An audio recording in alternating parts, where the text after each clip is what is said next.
What's going on, everybody? It is Monday night tonight in Haddonfield. I'm here with Dean Renner, and we're gonna talk some horror. We're gonna talk some horror movies today. We're talking Halloween Kills, Never Hike Alone 2. I have a Halloween 5 what if question for Dean. Can't wait for him to tackle that. Dean's got some more show and tell. I think I got a preview of what he's showing, unless he's going to surprise me and show something else as well. We'll see. And Five Nights at Freddy's crosses $200 million worldwide in about 10 days, which is just remarkable. Dean, how's it going this evening, man? Not too bad. How about yourself? It's going. It's going. We're dog sitting still, and I cannot wait for this week to be over. I hear you. So Halloween sort of came and went. You obviously deal with a lot of Halloween activities in your line of work. How was it? Did you get through unscathed, or did things get crazy? It was good. Tiring because I was supposed to do 4 events straight and have a break, and I ended up getting thrown on the fifth event to cover for someone else. So it was good. It was hectic. It was busy, and it was long, but it was worth it at the end of the day. We had about four really good parties. People really enjoyed themselves. Had some big artists come out. That was cool. Overall, I would say successful weekend. So I'll take it. Nothing wrong with that. Nothing wrong with that at all. Five Nights at Freddy's, man, just continues to rack up the box office. Say what you want about Blumhouse, and even the quality of this movie is in question from a lot of people, but like it's making a shit ton of money off of a $25 million budget. Yeah, I haven't checked in on the box office since we checked it last week, and I still have to watch the movie. So that might be on my to-do list definitely tonight after we're done here. But 200 million is for that kind of movie is that's shocking to me. But I mean, good for them. Good for Blumhouse. Good for the movie. That's probably going to guarantee a sequel of some sort. So Yeah, no doubt. yeah, But yeah, 215 million worldwide. wow. It's definitely going to pass Halloween 2018 at this point. Yeah, I don't know if they could have projected this. And again, Halloween 18 was straight to theaters. There was mhm, no Peacock the same day or Peacock a week later or 2 weeks later. right. Um, Yet this thing had, Peacock right away, Hmm. and it is still killing it at the box office. If anything, whether you're a fan of the movie or not, I think it shows the box office still has, or the cinema still has life. Going to a movie theater still Yeah, has purpose. absolutely. Going strong at that. I'm still surprised. Like I can't believe 215 million. That's wild to me for like a movie like this. I didn't expect it to do that well, especially with the simultaneous release on Peacock. So just seeing that alone is just that's a jaw dropper. No, absolutely. So again, tonight's episode is going to be a little off. It's going to be a little shorter. There's no guests lined up, and frankly, I'm not feeling great, and it's hard to put the amount of prep time in when Yeah. you just got so many things going on. However, I will tease this. Um, I made contact with somebody. I won't say who, but Dean knows who I've been trying to reach, and hopefully by next week we'll be able to announce a very special Halloween alumni guest coming on the show. So that would be a lot of fun, and we'll keep you guys and gals out there up to date on that as we get more information. Um, I want to switch gears here just a little bit, man, and bring up Halloween 5. Yeah, one of my favorites. Yeah. Halloween 5. I gotta ask, how different, the what if question, if you will, how different is Halloween 5 if instead of Tina sort of becoming a character that a lot of the story runs through, um, is just like a secondary character and Rachel's actually given her due in that movie. And maybe take out the cops too. Mhm, Take out the cartoon cop shit and switch Rachel with Tina, or switch Tina with Rachel. mhm. How, like, do you think that alone elevates that movie tremendously, or is that movie got so many holes in it that it was going to sink regardless? Uh, it'll help majorly, majorly. I think it'll definitely shift the momentum. I think if they were going to go that route, then they'll probably gear more of the story to stick between Rachel and Jamie, and then you don't get so much Tina. Um, so I think it would be a vast improvement, even though there's still a ton of holes and a ton of problems with five. But it's certainly a step in the right direction, and a major green light. And I think they probably, hopefully, would have geared the story in a better direction from where they went by keeping Rachel, like, obviously alive, but as more of like a core character and moving the story forward through her and Jamie, like they did with four. So that's definitely where I would take it. I get wanting the shock and awe factor, but like you look at the Ellie Cornell's performance in Halloween 4, and it's like, again, I rave about this movie. It's my favorite Halloween movie. And, I can say Loomis this, Loomis that, Michael this, Michael that. But like Rachel is so vital to that movie. Big time. And the performance is believable, and it's grounded in realism, in my opinion, her character specifically.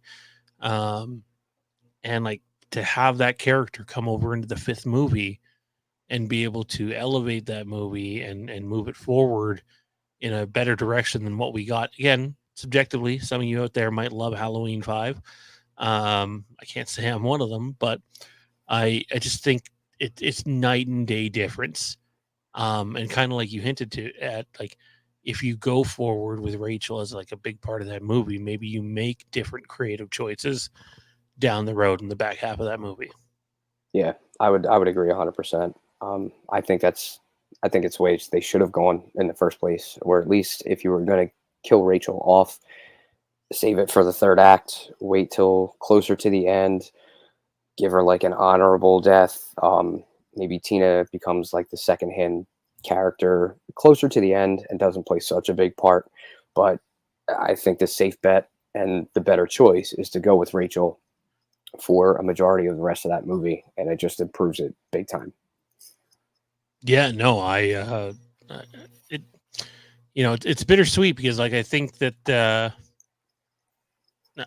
easy to sit here and say, hey,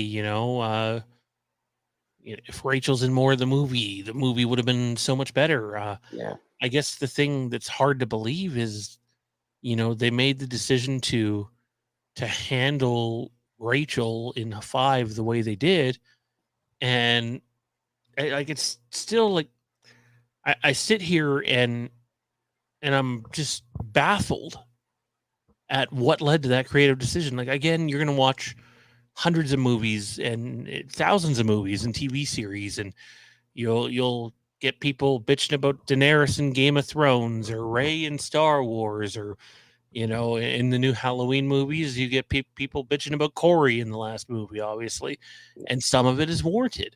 right, But like, to me, it's just like, I didn't see any narrative plus to killing off the character, let alone killing off the character the way they did. right. Yeah, it was handled horribly. But I guess that's what they get for bringing in like a director who had no ties to the franchise, had no idea what he was doing, nothing about the character of Michael, nothing about any of the secondary characters. So, they wanted a fresh start with a new director, and it blew up in their face. And we see that through the whole thing. So, I mean, I think they should have gone with a different director. They should have screened him better, fleshed out a better script, kept Rachel as way more of a dominant character, keep her till at least act three. And like I said, if you're going to kill her off, give her a decent, honorable death closer to the end, and keep her way more relevant, because clearly what we see and what we got doesn't work for a lot of people. Yeah, I mean, their original plan for Rachel in H5, um, went in terms of killing the character off is they wanted to shove the scissors down the throat. Yeah. Which Ellie Cornell was just like, no, that's No not, way. not happening. No. And it's like, so like she got a small win, I guess. That didn't happen, but like it's just crazy to see the decisions that were made. And on the flip side of that, man, is you get the Ellie Cornell stuff with H5, and it's not like she wasn't available to do more. Right. She was. You get the Danielle Harris stuff leading into H6. Yeah. So like, even though I love H4, the two that followed like is just littered with all sorts of just terrible shit. Yeah, bad decisions across the board. And then we know most of the problems with H6 with just so many people involved behind the scenes and way too many cooks in the kitchen, too many contradictive decisions and reshoots and rewrites. And they almost didn't know what they were doing with 6 until they finally went to camera. So, yeah, I mean, it sucks, but at least out of those 3, we get 4, which is obviously the standout of 4, 5, and 6. So poor decisions in 5, poor decisions in 6. I can at least still watch 6 and get a good amount of entertainment value from that in both cuts, even though producer's cut gets pretty weird, but it's still enjoyable.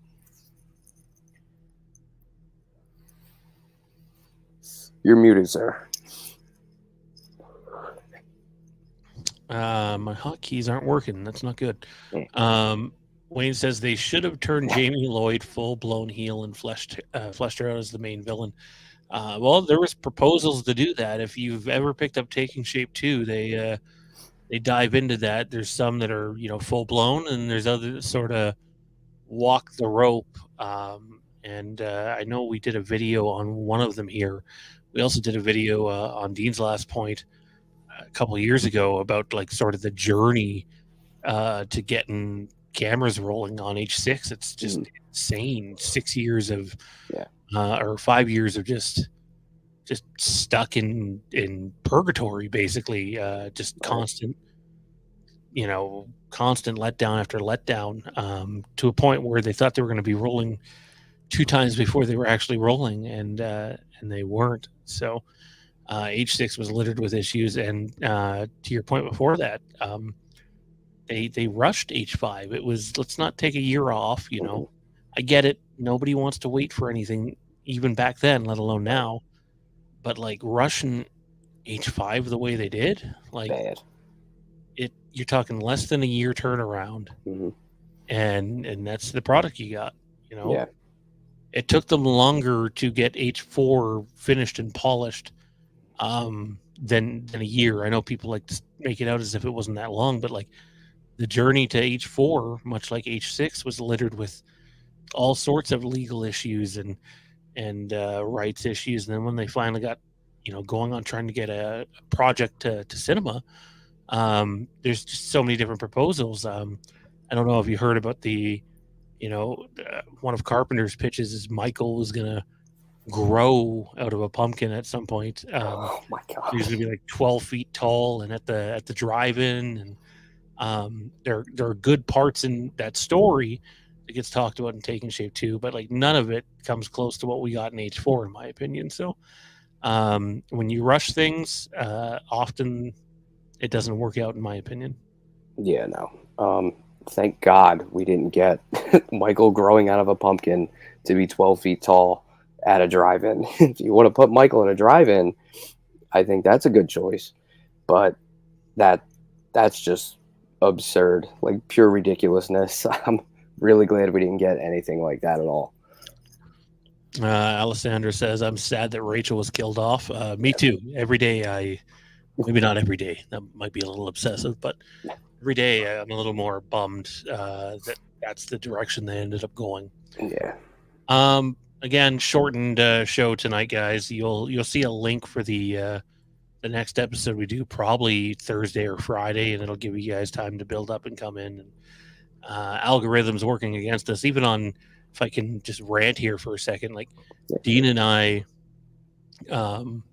co-run a Facebook page with 255,000 people. Dean and I are the admins of the page, and posts that we make get shared to like less than 1% of the people in the group, and it's like, you want more people to see it, you got to pay. It's like, it's our fucking group. Yeah, Like, it's just maddening. Everything is mega money nowadays. yeah, everything. Let me ask you a question. I've seen this one out there. Hmm. Did you hear the "It's Me, Billy 2" news that happened with Dave and Bruce and their project? Very vaguely. I think I was just scrolling through YouTube and saw Dave was going to do a video. They lost their main actress, I think, Yeah, the one who's going Hillary. to be coming back. Yeah, yeah. So I that's about the most that I know about it. I just know for some reason she can't come back. Yeah, it's a health issue. Oh, And like, I've seen a lot of people have been super understanding about it. hmm, I thought I didn't see it live, but I watched a little bit of their stream afterwards. And I thought Dave and Bruce handled it as professionally as you possibly could. Um, but I seen some comments that were there in the chat, and I've seen some talk online, and like, the filmmaking process is fucking hard, guys. yeah, Like, it's just not easy. You can't just snap your fingers and go get who you want or go do necessarily what you want. There's a process to it. And um, as a guy who still has a fan film that he needs to put out, um, bad shit happens. And the level of what we were doing with Haddonfield the Vanished, and then had the Haddonfield Slayer, is so minimalistic compared to what Dave and Bruce are doing with "It's Me, Billy." Like, "It's Me, Billy" is, basically full blown production, similar to another movie we're going to talk about tonight, "Never Hike Alone" 2 specifically. And it's like, give them a bit of a break here, guys. yeah. Like, they've already, I seen they cast someone else in the role. I believe they announced today, and like, you're still going to get a quality film Oh yeah. with a really good story told by people that know way more about what they're doing Hmm. than what we do. And I just say, be patient. These things happen, and wish them nothing but the best. Online shit can be a cesspool, and people just want to hate for the sake of hating. Sometimes maybe it's warranted to an extent, but a lot of the times, and it isn't. I'm sure you see it all. I All the know time. you see it just on the Legacy Halloween Facebook page, and Yeah. people going at one another and taking Oh yeah. screenshots and complaining. It becomes high schoolish. Hmm. Big time. I even deal with it myself when I have to step in and break up an argument between two people. My message goes off, and I have an angry message from somebody who can't put two and two together. And I'm like, why am I babysitting? Why am I breaking up two adults who can't just have a civil conversation about a movie? Um, but yeah, it's just, I don't know if it's something in the water or I don't know what it is nowadays. Just toxicity, it just takes over people, especially online. And it's almost like there's no sympathy, there's no understanding, and people just can't get a grasp on reality. And it's like things happen, shit happens.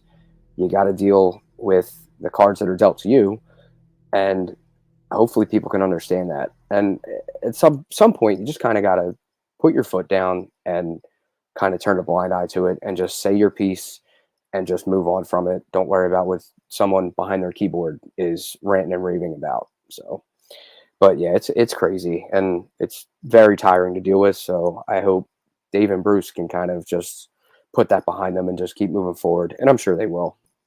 Yeah, yeah. Flick Simmons Tree points out in the chat. I'm in AP on "It's Me, Billy" too, and yes, Olivia Hussey had to bow out. It's a blow. They were able to recast her role quickly, and I think very successfully. It's good. I didn't see who they got for that Flicks, but yeah, like, if you're nobody should be worried about the quality of film Mhm. that Dave and Bruce are going to put out there. I am not someone who is knowledgeable at all with Black Christmas, and I seen what they put out there, and it's high quality shit that a lot of us couldn't ever dream of pulling off the quality that they did on that first flick. And I would expect more of the same with the second one. Obviously, people really wanted to see Olivia in the movie from Black Christmas, Mm. but things happen. I still think it's going to be really good, and I think that it's definitely worth your patience and support. Yeah, absolutely. I definitely agree. All right. So I don't know if you've seen, man, but Halloween Kills is in the news again, and Really? it's from that little that flick says Lisa Kovac Hmm. is going to play the role. Okay. Halloween Kills is in the news again. It's from that little book that you got, Oh, and they talk about how at one point Halloween Kills was going to be more flashback heavy. right. Now we talked on this channel for a long time about how there was originally a plan for there to be more flashbacks, but the book goes into more detail, and they talk about how a good chunk of the movie would have been flashbacks. So like it's almost presented in like this is me drawing this conclusion. It doesn't say this word for word, but almost like 50% of it back in 1978 and 50% of it in Halloween Kills or 2018, pardon me. Mm. And Halloween Kills has grown on me. I really like the movie. If we were doing a ranking, I'd have to think about where it would place. But like we had you on the night it came out, Mhm. and I remember just being very conflicted then, and like I'm not too conflicted now. Like I sit there and I go, okay, well, if I want to watch a fun Halloween movie, Halloween Kills is right towards the top of the list. Oh, Um, yeah. and my question to you is, knowing that there is a chance at the movie being far more flashback heavy, is that a route that you would have preferred them to take? Obviously, there's expenses and other complications that come into play when you're gonna, set half your movie or more Right. back in 1978. But I do like the idea of, you know, how much of a different story we could have gotten in Halloween Kills if they they'd taken that path and were introduced to characters back there that could have been more relatable Yeah. to the casual viewer today, watching those characters in the back half of Kills. Maybe if it was, I don't know how they would have divided the movie up, Yeah. but I just think having the ability to find out some backstory on characters and then watching how it plays out at the end of the movie would have been interesting. I know people might say that we got that in Halloween Kills with the returning characters, but really we don't get too much context on them. You have to sort of know of them yourself. Yeah. Um, I would have been a big fan if they did more flashbacks and dove a little more into 78 without treading on what we already know from 78. Because if most people know about 2018, they wanted to originally go in and change that ending completely. And thank God Carpenter put the brakes on that. So as long as they weren't going to go in and do things like that, that's a safe bet. Um, but I would be very open to seeing a lot more. I wanted to see stuff from 63. I would absolutely want to see more stuff from 78. It's my all-time favorite movie. So if you're going to give me more of that, I'm all for it. Um, I don't like how they used the legacy characters and kind of brought them back in Kills. Kind of wasted a lot of them. We didn't get much with Lonnie, although he did kind of lead um, that search for Michael and finds him back at the house. But then he goes in the house and you hear a noise and Lonnie's stuffed in the ceiling. So we don't get a whole lot um, for Lonnie. Which is Uh, unfortunate because Robert yeah, Longstreet's a yeah, wonderful actor. he played the part great. It was believable. I believe that was young Lonnie from back in 78. So good job on that. Um, I really think they wasted hospital security guard Charles Cyphers bracket. I really think they wasted him. I myself had, I think, a better fleshed out idea for him not being a hospital security guard and just kind of still being like a longtime townsperson and having him be the truck driver who drove the pickup to the hospital without Lori knowing that he was the driver. And then once they pull up to the hospital, Lori gets taken out, taken in, and then Karen kind of thanks him for pulling up and giving them that ride. And then when the camera cuts, we as the audience see that it's Brackett. And then he becomes more involved, like on that search for Michael. So doing stuff like that, maybe you can go back in 78, like you said, flesh some more out and give us more. I would be all for that. Dave McRae had a Halloween 2018 sequel concept video that he did years ago. Yeah. It was really fleshed out. Hmm. He did a really good job with it. And Brackett was a character in that story too. Yeah. And I have no problem saying at all that Dave's idea for Brackett was a lot better than Oh yeah. what we got in the movie. Yeah. Mind you, Charles Cyphers is retired, and Mhm. I'm sure he got a decent paycheck to come out of retirement. But Yeah. um, it he's probably limited with what he could do. But yeah, I think in terms of what returning characters got, he didn't have much. No. I think the hospital security guard was just kind of a bad choice. I wanted to kind of open the movie sort of like they did with the excuse me, the cut back to Cameron finding Hawkins.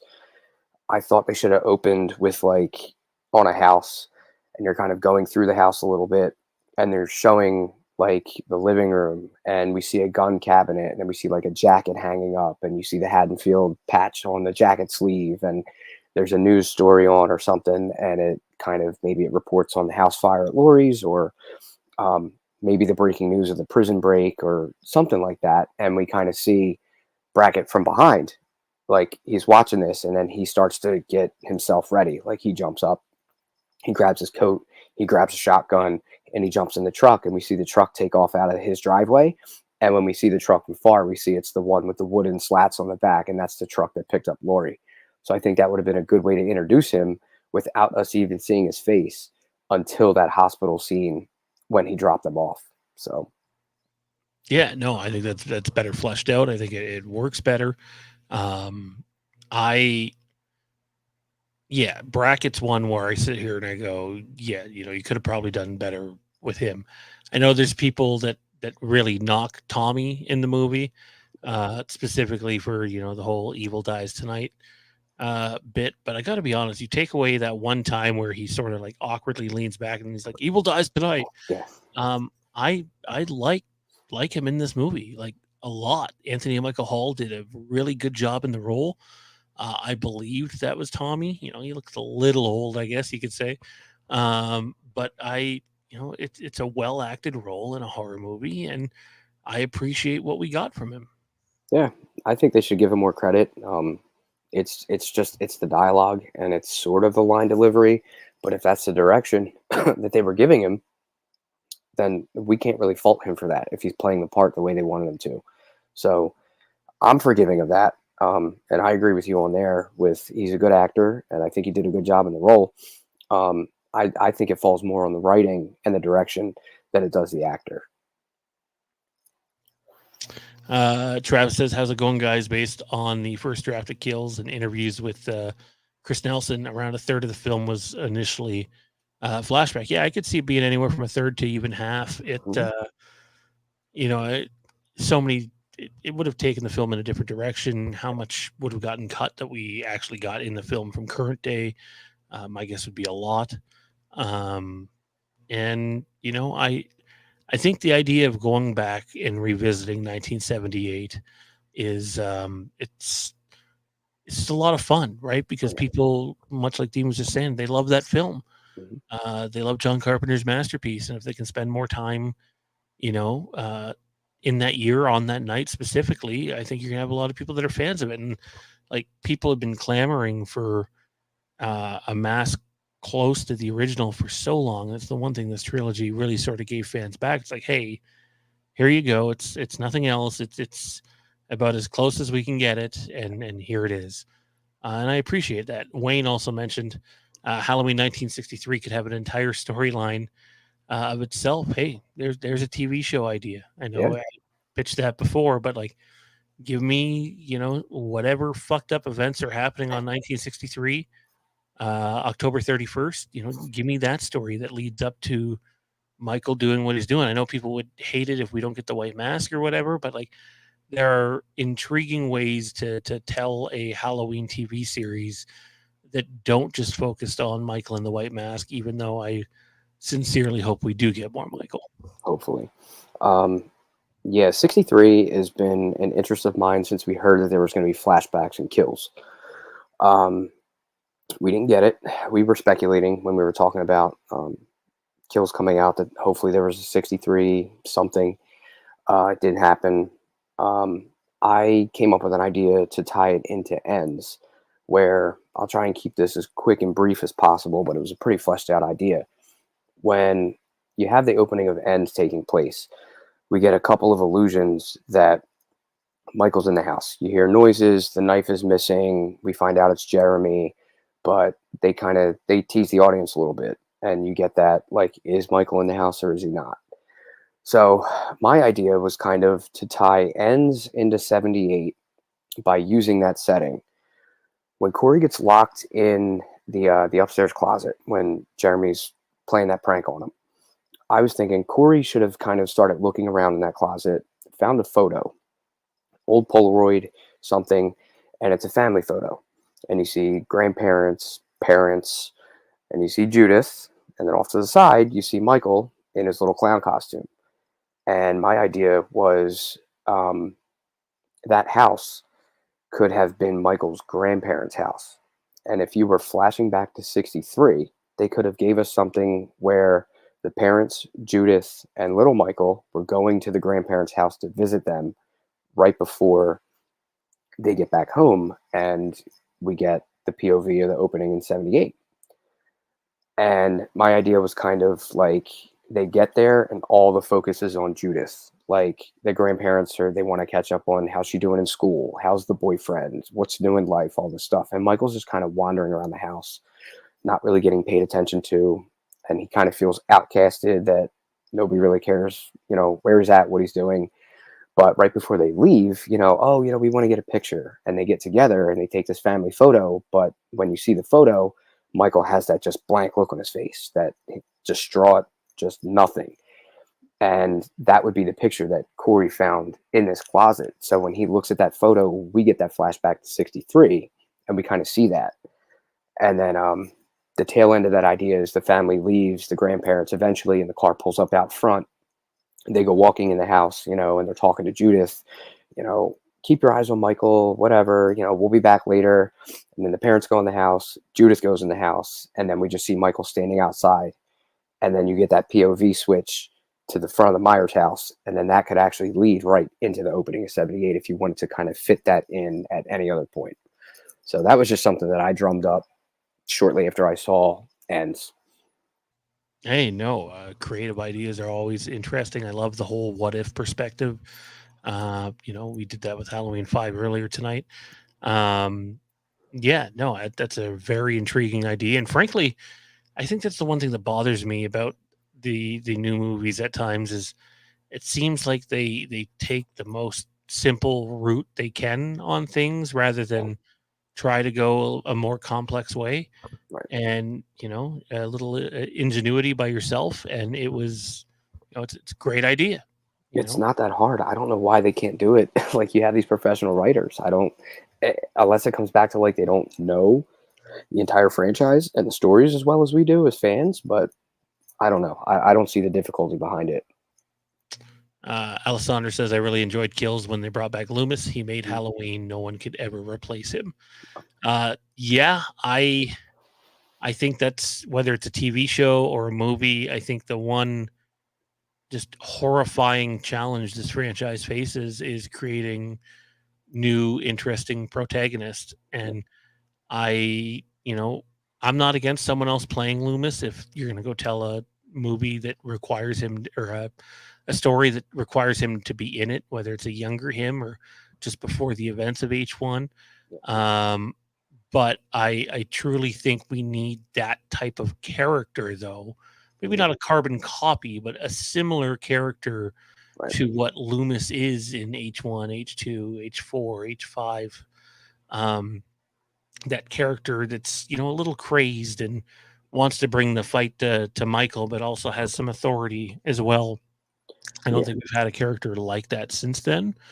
And I'm not saying Hawkins wasn't a little bit of that. Hawkins was, good for what he was. But I do feel like, obviously replacing Donald Pleasance isn't possible. You're not going to, mask what he did. But I really think they need to get to a point where they have a character like that again involved in the story. Yeah. I would agree with that, and I think that's what they should have did with Hawkins. I think he should have had maybe. I mean, his role in 2018 was pretty good. He got sidelined in Kills in the hospital. That's understandable, but what they did with him in Ends was, I think, really poor decision. He should have been way more of an important character. He should have been way more involved. They kind of sidelined him. He took a back seat, and we get a couple of scenes with him, and he really doesn't play much of a part in the entire movie itself. So I think that's another wasted potential, unfortunately. But that's definitely something that the franchise is lacking and needs. And I think they tried to do that with Sartain, and then they throw that twist in 2018, and they ruin that. So I I agree with you 100% that we're seriously lacking a big time character like Loomis played, and they have to come up with something soon. Hopefully, whether it be in the TV series or the next movie, hopefully someone can drum out an idea that goes back to that. So Yeah, that'd be wonderful. I'm not holding my breath, but I do hope one day we see a character similar. Fauci, what's going on, man? We're doing well. How about yourself? Travis says Hawkins initially sees Tommy and Lindsay running past his house, going out and confronting Michael himself. Michael ramming him with a car as Frank shoots him, resulting in the prosthetic legs in 2018. I think all that could have been in there, and it still would have been interesting to see play out on screen. I think there are times where the easy path is taken in these movies, and they're hurt for it a little bit. Mm-hmm. Again, that's just my opinion, though. Dean, before we get to Never Hike Alone 2, what do you got to show us this week, man? What are you showing off? I'm going to do two because one showed up very late today. I thought it was going to get delayed till tomorrow. This showed up very late, and I ordered it last week right before we went on. Showed up today, and if you guys can see that, that is the Halloween 2 Mondo Death Waltz vinyl soundtrack. Been watching this for a while. Definitely wanted to get my hands on that. Found it at a good price and was able to secure that copy. So that showed up today. Very happy to have that in my collection. And then if we're going to go physical media, this set came out, I believe it was an October release from Arrow Video, and they did the Psycho 4K box set. This is technically a UK exclusive, but 4K being region free and us in the States having a couple of outlets to order the import stuff from, I was able to snag this beautiful set. We get all four housed in this gorgeous box. You get a great book here on this end, all kinds of details about making of and behind the scenes. This top cover slips off, and if you guys can tell, it's made to look kind of like the shower curtain to mimic the original Psycho, which I think was a cool touch. So you kind of pop that off. You get one of these great Arrow Video boxes. Gives you all the movie titles there. Beautiful shot of the Psycho house, Bates house on the back. And then if I can get these out, these are a little snug in here. There we go. You get all four films, individual cases, 4K restorations. Arrow did a great job with this set. Reversible artwork on both sides. So each one matches like this on the front. And then you have the original poster art on the back if you want to switch them out and go that route. But this artwork is one of the few that I like. I don't usually go for newly commissioned artwork on releases like this. I love to keep it original, but I think Arrow did a great job with this. And Psycho 4 has not necessarily two cuts, but it was a made-for-TV movie, so they did that, I think, in a widescreen ratio, and then they went back and did the TV ratio. So you get both versions of that, which is kind of cool. And then you get these books a lot of the time from Arrow. I don't think there's anything on the back, but just when people wonder where I get my information on this stuff, like you just get a ton of information. You get photos, you get in film, you get behind the scenes, just stuff like this is great. So it's kind of why that's why people are like, why do you still buy movies when everything's on streaming? Well, now you guys know, because you get stuff like this and it can't be beat. Oh, that's a really nice set. I like the artwork. I like the red case and where they have the titles of each film and It's awesome. Yeah, right there. Like that's just a Beautiful. solid look, man. Yeah, I was very happy when they announced that. Now, is this something people can still pick up if they can find it, or is this Possibly, you may have to hit eBay and go aftermarket, or you might still be able to check Arrow Video, or if you know where to get Arrow Video products, you might be able to get that. But for me, excuse me, that was a pre-order. I ordered it, I think, in late August or early September, and I got it by the end of the month because it was an October release. So I got that, I think, about a week or two early from release date. But yeah, that was when that got announced. That was very exciting for a lot of people. Yeah, I mean, I love physical media. I don't have nearly enough of it. I have no space for it at the moment, and it's just there's so many wins with physical media. One, it looks good, right? Like Of look course, behind Dean; he's got so many yeah. fantastic titles there on display. But here's a story I have. I'll keep it short. So I'm a huge Supernatural fan. My youngest son's named Jensen. It's named after the actor that plays Dean Winchester.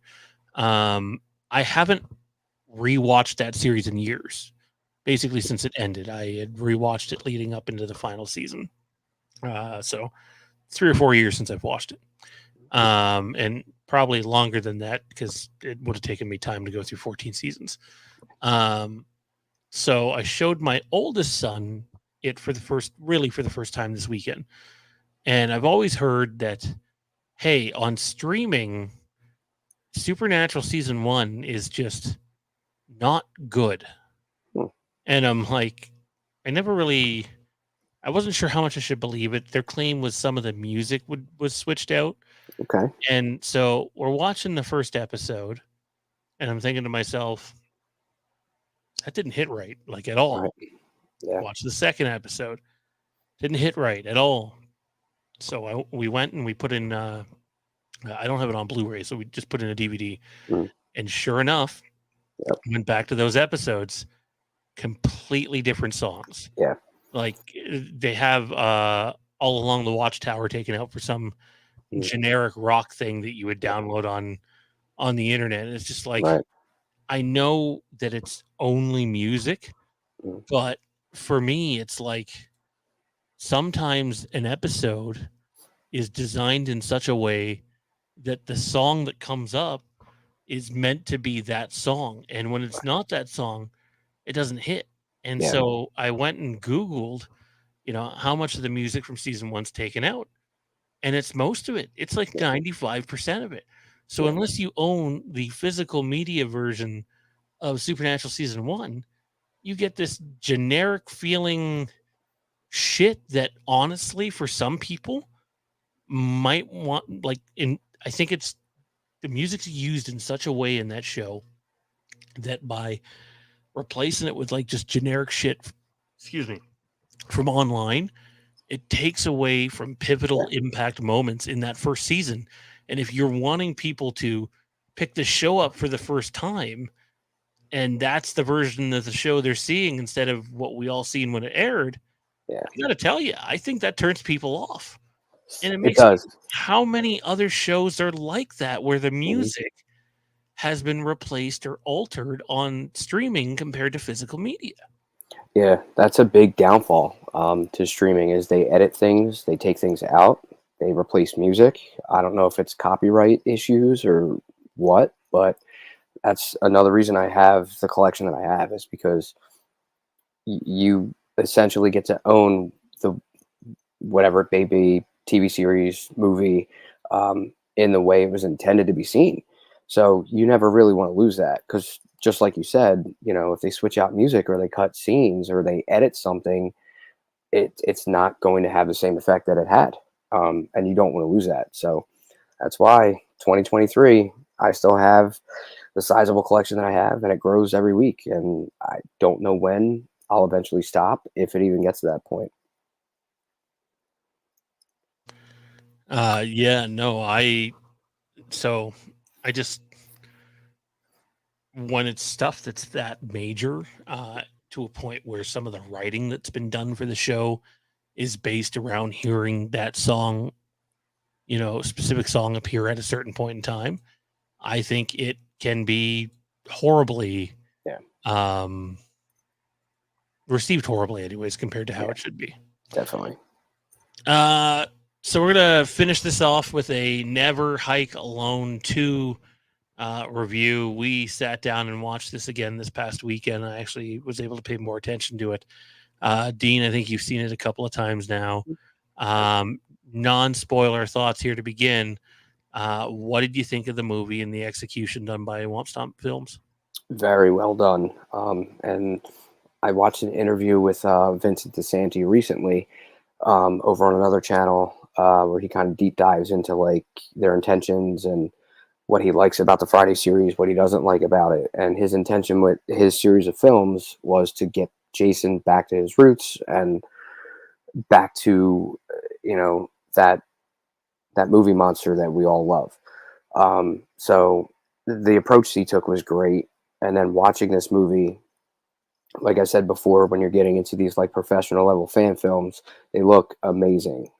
I believe this was shot in 4K. That's kind of a guesstimate on my part, but just watching it, even though it's a YouTube stream, I was just picking out details and the way the landscape looked and just the close-up details on characters and clothing and skin tones and all that stuff. So they went a great route in shooting it to give us a great presentation.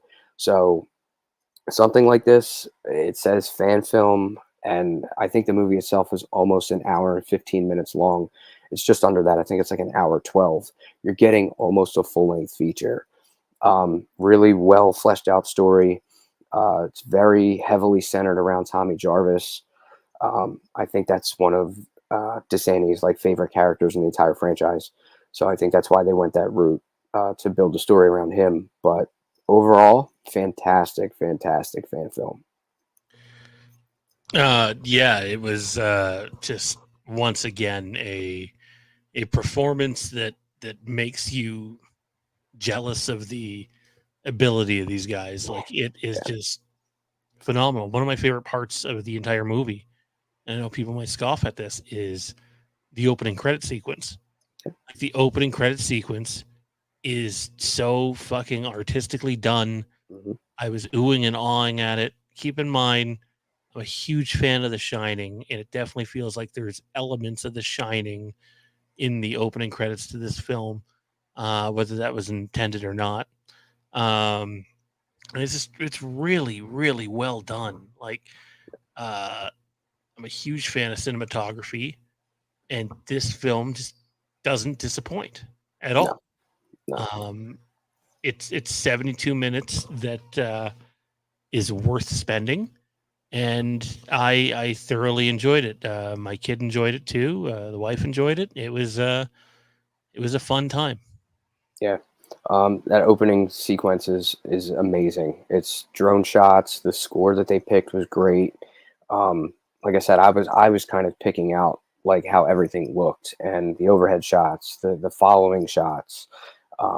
You can just see the detail in the trees, the grass, the leaves, the dirt, even just like you said, just extremely well done. And that's the kind of thing that sets you up to get excited to watch the rest of it. Because if that is done so well, it sets your bar a little high, but you kind of know what you're in for and you know what to expect. And I think they really delivered throughout the rest of it uh, with the choices that they made. Um, so what did you think of Jason in not just Never Hike Alone 2, but all three movies? Yeah, I like the look. I like the direction they went. Um, they chose Zombie Jason, so that's a lot more aggressive of an antagonist. So it makes him this unkillable monster that it just he's a force the entire time. So I like that direction. Friday 6 is probably my favorite in the series, like a lot of people. And that's where we first get Zombie Jason, if you want to call him that, where you get the lightning resurrection. And from that point on, he's basically just unstoppable. So I really dig the fact that they chose that instead of, the typical he's human, but why can't we stop him? Um, kind of route. And yeah, I agree with that choice that they made for that that version of Jason that they wanted to use. Wayne says, I really think Tommy Jarvis is truly the only legacy character in the Friday series as far as protagonists are concerned. Yeah. Yeah, I had this exact same discussion with my son on the weekend. I was trying to explain to him that, while Friday the 13th movies are entertaining, they're not constructed like the Halloween series is. So, like, a lot of the protagonists are just cannon fodder, and um, there's not a whole lot to relate to, and they're there and then they're gone. So it definitely differs in regards to that. Did you have a favorite performance in this movie? Because I definitely did, but I want to hear what yours was first. So, what was your favorite performance and why? Um, I love the Tommy Jarvis character, so I think bringing him back with the little teaser at the end of Never Hike Alone was really cool to see, and then to see this being an entire story kind of developed around him, I think that was great. And then bringing back the original deputy, now turned sheriff, Rick Cologne, I think that was a cool choice.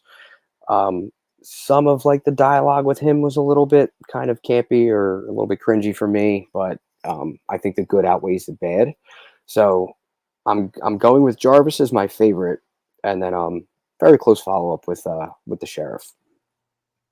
Yeah, well, you stole my thunder a little bit Yeah, because I'm going with Sheriff Rick. I know people can not be for comedy at times in these style of movies, but like maybe it was just because I was high, but every time he was on screen, I was just fucking dying. yeah, Like he had me eating out of the palm of his hand. It was so good. Really enjoyed what he brought to this film, but I also really enjoyed how they handled the hospital, yeah, and that I don't know if it was meant to be, an homage to Halloween 2 or not. No mm, idea. But I like what they did there to a point where I wish they would have had obviously more budget and more time to maybe spend more time in the hospital there, and have those sequences drag out a little bit. yeah. I really liked what they did there. Yeah, that was another standout for me. I like when the power goes out and the emergency lights kick on and you get the whole red light setting. I think that was awesome. The only thing I kind of didn't like was Jason's accuracy with the weapons and throwing them across at people. He's like spot on every time. So it's a little bit like you got to suspend your disbelief. Um, but besides that, I love the whole hospital sequence. I think that played out really well. And like you said, with a bigger budget and more time, I would have loved to see a little bit more of that. He's Batman. Hmm. No, I really enjoyed this flick. I don't know when we'll ever get a Friday the 13th movie again. Yeah. It'll happen. I don't know when that'll be, but like between Never Hike Alone, Never Hike in the Snow, and now Never Hike Alone 2, you have three wonderful pieces of art Hmm. as tributes to this franchise and Jason. And I think if you haven't watched these movies yet, or if you're someone that's on the fence about watching these movies, or maybe you're just anti fan film and don't want to watch anything unless it's official, you are truly missing out on three of the better Friday the 13th experiences. Yeah. And then they have a fourth one thrown in there. It's called the Ghost Cut, and I think it kind of intertwines a few of them together to make it kind of like one long cohesive story. But yeah, like I was saying a couple weeks ago, I think first episode. I hope it's still open. I think they have a campaign open where you can go donate to them, and you can get all four of them on Blu-ray. So that's definitely something that I want to do just for my own personal collection. Because if these were to ever get removed off of YouTube, now we can't watch them anymore.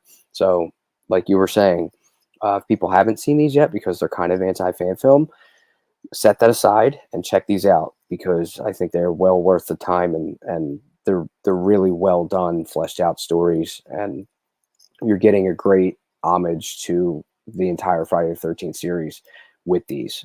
These are guys that were really passionate about doing these projects, and it really shows with the product that they delivered to all of us. So do yourself a favor and definitely go check these out. Yeah, they're fantastic. Couldn't recommend it more. The action's good. The suspense is good. Mhm. They really, put their all into it. That's not to knock fan films that don't look anywhere near as good as this, because that's most of them. But like, these are 100% worth your time, and I hope you guys get out there, and if they do have the physical media still available, Yeah, that would be something to consider too. I did check, and they did shoot in 4K, so there is a nice. 4K option while streaming. Yeah. So yeah, definitely check it out. Never Hike Alone too. Anyways, though, I think that is going to do it for our show tonight. Uh, we might do a fun little countdown next week. I'll talk to Dean Yeah. and see what we can put together. But the advertising for next week will go out ahead of time. And big thanks to everybody who came out tonight, and really appreciate you guys coming out and supporting the show the way you do. Don't forget to like, comment down below, subscribe, slash that notification bell to keep up to date with all of our content. If you want to support the channel on another level, you can do so over on Patreon, patreon.com/fandom empire, and check out our other YouTube channel, The Legacy of Halloween, all Halloween, all the time. We have a video coming out over there this week, so be on the lookout for that. Any final thoughts, Dean? Anything people should be, watching out for, or anything like that? What do you got going on? Um, I think we should all be watching out for Thanksgiving, the movie. Eli Roth. I think that's going to be a little bit underrated, and I hope it delivers. Besides that, just kind of finally getting back to a more normal work schedule, not as hectic as Halloween season was. So I'm grateful for that. I can get back to normal. Still kind of fighting off a little bit of sinus infection too, so can't wait to be over that. And quick final question for you: your favorite kill? What was your favorite kill in Never Hike Alone 2? Okay, so just that one.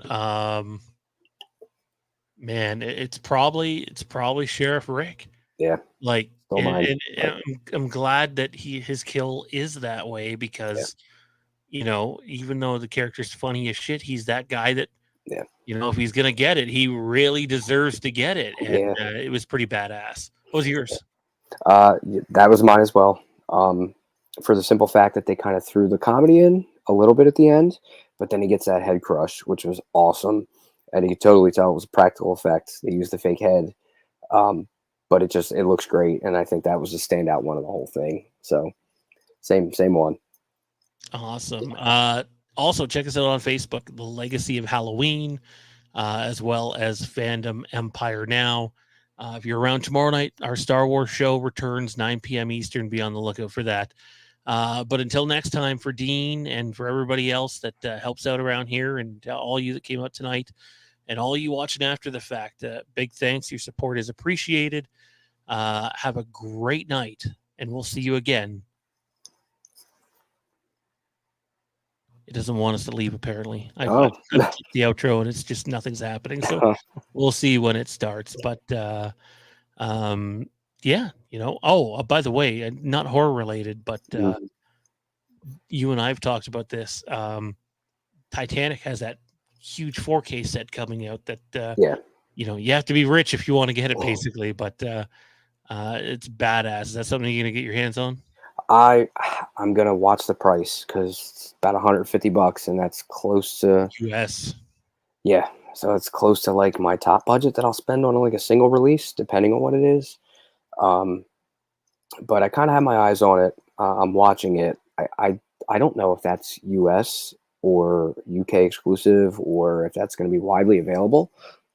Excuse me, but I'm watching it, so I might try to look for a pre-order. I'm hoping it's on Amazon because right before they ship those out, which is close to release date, the price usually drops. So it'll drop from 150 down to whatever the MSRP will be, which is hopefully around maybe like 100 or 110. That I can do. The 150 is a little steep, but I don't know. We'll see. It is indeed. Anyways, I think I got this thing going, so we'll see you next week on Tonight in Haddonfield.